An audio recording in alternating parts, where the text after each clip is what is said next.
السلام عليكم، ازيكم يا حبايبي؟ عاملين ايه؟ يا رب تكونوا بخير. معاكم يوم جديد وروتين جديد، وان شاء الله كده يكون روتين خفيف كده وتشجعوا منه. قبل اي حاجه، لو لسه مش مشتركه معايا في القناه ياريت تشرفيني باشتراكك ولايك للفيديو دوت. ويلا بينا بقى نشوف كده كان عندنا ايه النهارده. اول حاجه يعني عملتها، كنت غاسله كده، يعني غاسله في الغساله، وقلت هطلعها بحيث ما تكمكمش، وهنشرها بقى اليومين دول الجو شتا، بس انا بنشر على المنشر، فعشان كده يعني ايه مش بيفرق معايا قوي ان انا ايه آم، اغسل في شتا او حاجه. المنشر مش بيوصله ميه من البلكونه، فيعني الحمد لله. بس الغسيل طبعا بياخد وقت شويه عقبال ما ينشف. اول حاجه عملتها ان انا فضيت غساله الاطباق، اخدت درج المعالق دوت، غسلته، وبعدين بقى رجعت رصيت كل الحاجات كده كلها فيه. من اكتر الحاجات اللي بيترسب فيها البكتيريا والحاجات ديت الادراج والاماكن اللي هي مقفوله. فيعني كل فتره كده نحاول ان احنا نفضيه وننضفه ونرجع نرصه تاني، واي حاجه فيه متوسخه. يعني لقيت السكاكين كلها اللي هي الكازلك والحاجات ديت لقيتها محتاجه ان هي تتغسل، فحطيتها بقى تتغسل مع الحاجات اللي ايه هتخش الغساله. المهم كان عندي كنت عايزه بقى اعمل وصفه كده يعني سهله وسريعه، القرص اللي هي بتاعه الافران الصغننه دي، بس كانت حلوه جدا. اول حاجه اخدتها، اخدت كوبايه زيت وكوبايه سمنه. ممكن تحطي الكميه كلها زيت او ممكن تحطي الكميه كلها سمنه، ونص كوبايه من السكر، ومعلقه من الخميره كبيره، وكوبايه من اللبن. بس دي المقادير السهله بتاعتي. يعني هحاول احط اللبن دافي شويه بحيث ان هو يدوب لي السكر، وهقعد بقى اقلب فيهم كده شويه لحد ما ايه اتاكد ان السكر داب معايا. من الحاجات اللي حلوه جدا. طبعا حاجات الافران دلوقتي كلها يعني اسعارهم بقى مبالغ فيها بطريقه صعبه جدا، فنحاول نعمل الحاجات دي في البيت هتوفر معانا. هتعملي يعني مش شرط كميه كبيره، ممكن تعملي كمية تكفيكي اسبوع باسبوع على حسب الصنف اللي انت يعني حابه تعملي الاسبوع ده. يعني ما كانش صراحه عندي بقى اي حاجه خالص، كنت مخلصه كل الحاجات بتاعه الفطار والحاجات اللي هي السنيك دي. ف يعني لقيت بقى كده الجو ساقع، فقلت هشغل الفرن ويدفلنا بقى الشقه وايه اعمل وصفه سريعه كده. المهم زي ما انتوا شايفين كده حطيت معلقه الخميره وقلبتها، وهبدا انزل بنص كيلو من الدقيق. طبعا الدقيق بيختلف من مكان للتاني وشركة والتانية، فلو حسيتي ان هي لسه طرية معاكي ممكن تزودي كمان ربع او نص كوباية دقيق. يعني ملمس العجينة في ايديكي يكون طرية مش بتلزق، زي ما هنشوف كده مع بعض. هنفضل نقلب فيها، انا لقيتها طرية معايا، قمت مزودة كمان كوباية من الدقيق وقلبتها. بس يا دوبك كده عجنتها وحسيت ان هي خلاص نعمت معايا. خلاص وقفت عجن وبدأت ان انا ايه اشكل فيها. ميزة الوصفة دي ان انت ممكن تعمليها ما تستنيش ان هي تخمر، يعني تحطيها على طول في الفرن، هي بقى ايه هتخمر هي مع نفسها.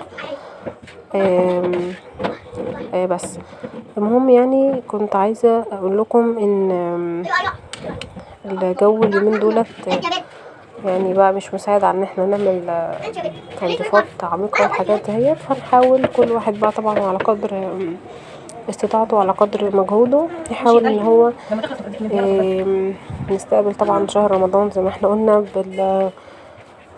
باستعداد بقى نفسي واستعداد البيت، ونعمل تفريزات. ان شاء الله الفيديو اللي جاي هعمل لكم فيه تفريزات للبانيه.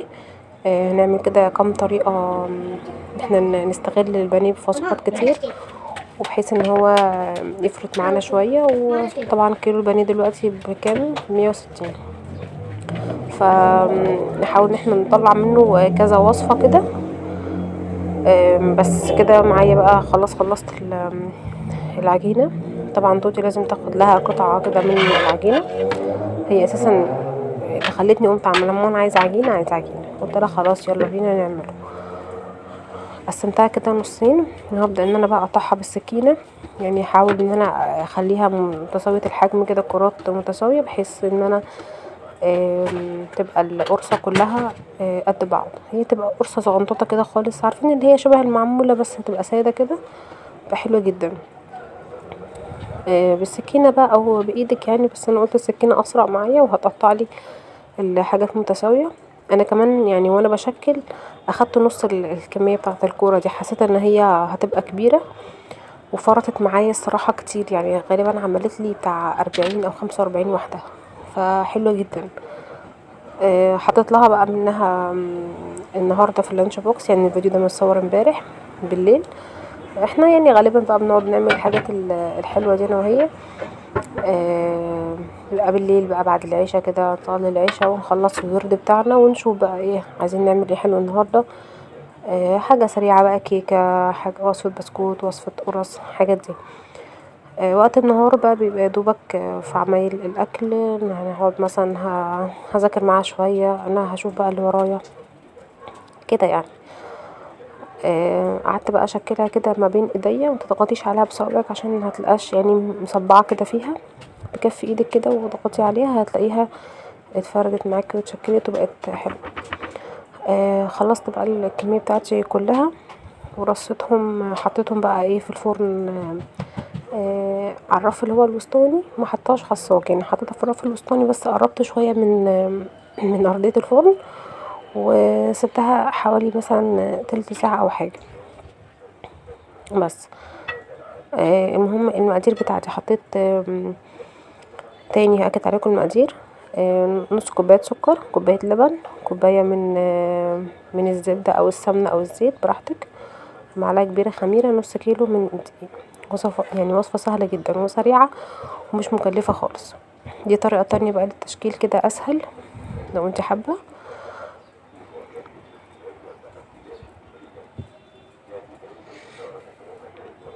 دي اول بقى ما خدت لون معايا من تحت، شغلت عليها شوية وطلعت بالمنظر الحلو ده.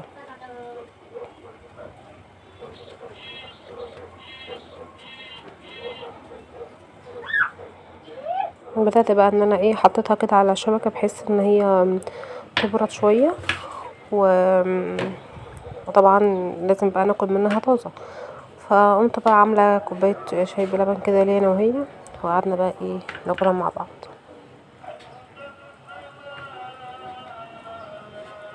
بجد يا بنات وصفة سهلة جدا وسريعة، وان شاء الله كده تجربوها وتعجبكم. قولوا لي رأيكم فيها ايه. انا جربتها من وصفة واحدة يعني بسبحها كده على النت، اسمها صافية يحيى. وصفاتها كلها بجد جميلة جدا وممتازة، مجربة منها يعني كذا حاجة، مش القرص دي بس. ربنا يبارك لها ويحسن ما بين ايديها يا رب.